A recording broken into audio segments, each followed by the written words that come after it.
Hi everyone, hope you guys are doing very well. So आज मैं इस video में बताने वाला हूं the biggest myth about the audit. So अगर आप लोग ऑडिट को सिर्फ एक थ्योरी समझ के पढ़ रहे हो तो ये सबसे बड़ी गलती है आपकी, मतलब ऑलरेडी आप एक गलत रास्ते पर चल चुके हो।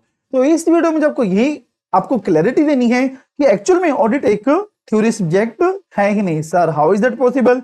देखो, बच्चों का ऑब्जेक्टिव क्या होता है कि सर जिसमें आपके न्यूमेरिक्स आ रहे हैं ना, जो फिगर्स आ रही हैं, वही सब्जेक्ट प्रैक्टिकल होता है। बट तब न्यूमेरिक होना ही एक सब्जेक्ट को प्रैक्टिकल नहीं बनाता है। उसको क्रिटिकल थिंकिंग सोचना, उसकी रियल लाइफ में प्रैक्टिकल अप्लाई करना भी एक सब्जेक्ट को प्रैक्टिकल बनाता है।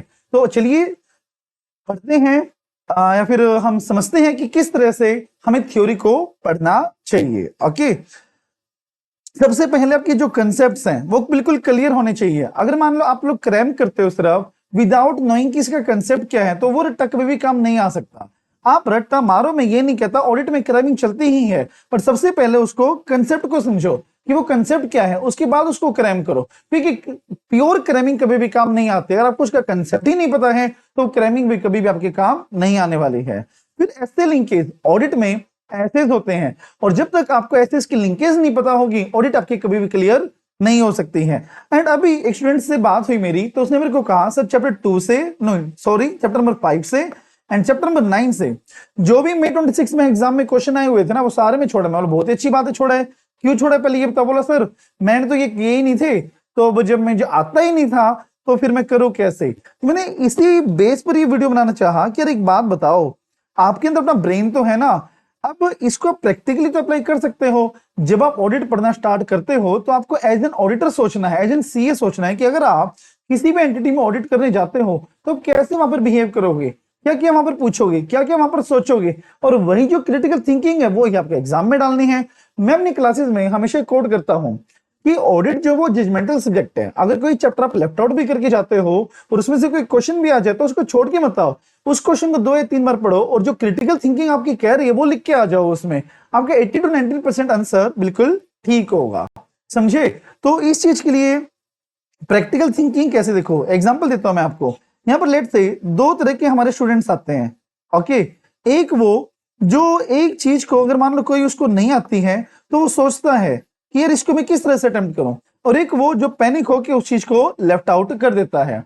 ये वो स्टूडेंट्स हैं जो चैप्टर छोड़ के गया था और उसने वहां के क्वेश्चंस भी लेफ्ट आउट कर दिए कि मेरे को तो आते ही नहीं है। और ये वो स्टूडेंट हैं जो ये सोच रहा है यार ठीक है मैंने छोड़ तो दिए बट मैं फुली अटेम्प्ट करके आना है, तो अगर मैं ऑडिटर हूं वहां पे तो मैं उसको किस तरह से अटेम्प्ट करूंगा। लाइक जैसे मान लो चैप्टर 5 में कंसेप्ट आता है कि इंप्लॉय बेनिफिट एक्सपेंस को हमें कैसे वेरीफाई करना है। अब इंप्लॉय बेनिफिट एक्सपेंस मुझे नहीं पता क्या होता है, मतलब ये तो पता है क्या होता है, बट इसका कंटेंट क्या है चैप्टर 5 में मुझे नहीं पता। मैं सोच रहा हूं यार इंप्लॉय बेनिफिट मतलब जिस चीज से इंप्लॉयज को बेनिफिट मिल रहा हो वैसे एक्सपेंसेस मुझे वेरीफाई करने हैं। लाइक सैलरी हो गया। अब मैं अगर ऑडिटर हूं तो मैं सैलरी को कैसे वेरीफाई करूं कि सैलरी ठीक है नहीं है। उनकी मैं सैलरी स्लिप देख लूंगा, ठीक है, बैंक में जाते हैं तो बैंक स्टेटमेंट देख लूंगा मैं उनकी, राइट। टीडीएस कटा होगा तो 192 की एप्लीकेबिलिटी देख लूंगा मैं, और उनसे विजिट कर लूंगा, उन मतलब जाके पूछ लूंगा, या फिर मैं उनसे इंक्वायर कर लूंगा। नंबर ऑफ एम्प्लॉय से सैलरी को मैच कर लूंगा, मैं एनालिटिकल प्रोसीजर्स में लगा सकता हूं। और कोई हमारे जो क्या नाम है एम्प्लॉयज हैं वो रिजाइन हुए हैं तो उनका फुल एंड फाइनल कैसे बना है। ओके, नए अपॉइंट हुए हैं तो उनका अपॉइंटमेंट लेटर सही हुआ है नहीं हुआ है, बोनस कटा है नहीं कटा है, पीएफ कटा है नहीं कटा। देखो ये सारे जजमेंटल पॉइंट्स हैं, और यही चीज एक सब्जेक्ट को प्रैक्टिकल बनाती है। तो इसे again I am saying, numerics होना या फिगर्स होना एक सब्जेक्ट को 100% प्रैक्टिकल नहीं बनाता है। अब ऑडिट में एक सिंगल भी फिगर नहीं है, बट फिर भी ये 100% प्रैक्टिकल सब्जेक्ट है। इसीलिए इस वीडियो का टाइटल है audit is not a theory subject. और ऑडिट को सिर्फ थ्योरी समझ के पढ़ना बंद करो, क्योंकि अगर ऐसे आप पढ़ोगे तो ऑलरेडी आप फेलियर की तरफ जा रहे हो। क्योंकि आपसे आर्टिकलशिप इंटरव्यूज बेस से पूछे जाएंगे कि आपने ऑडिट बहुत अच्छे से पढ़ा है, और आप इसको एक और रट्टा मारोगे तो आप इंटरव्यू में अपने जवाब ही नहीं दे पाओगे। जवाब नहीं दे पाओगे तो इंटरव्यू आपका क्लियर ही नहीं हो पाएगा। ओके, फिर रिटन प्रैक्टिस पता है क्या होता है? हमने पूरा पेज हम समझते हैं जितना भी कंटेंट उसमें दिया होता है, बट उसकी प्रैक्टिकल एप्लीकेबिलिटी के लिए हमें क्वेश्चंस करने पड़ते हैं, केस सिनेरियोस देखने पड़ते हैं कि अच्छा इससे ऐसे क्वेश्चन बन सकता है।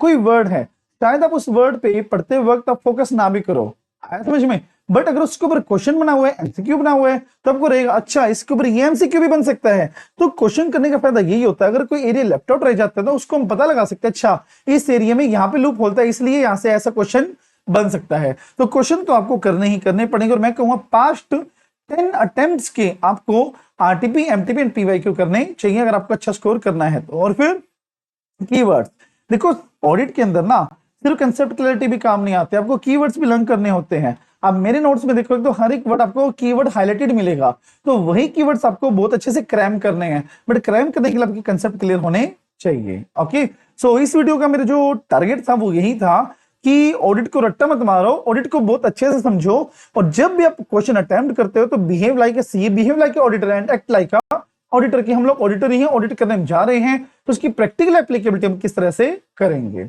ओके जी, तो इस वीडियो में इतना ही, मिलते हैं अगली वीडियो में एक और एक्साइटिंग टॉपिक के साथ कि ऑडिट में अगर आपको फेल नहीं होना तो क्या क्या चीजें आप सेव करके रख सकते हो, क्या क्या चीजें आप प्रिवेंटिव मेजर आप कर सकते हो। ओके, सो अगर आपको कोई भी गाइडेंस चाहिए हो तो नीचे दिए गए नंबर पे आप कॉल कर सकते हो एंड मैसेज भी कर सकते हो। Thank you, have a nice day, bye bye, see you soon.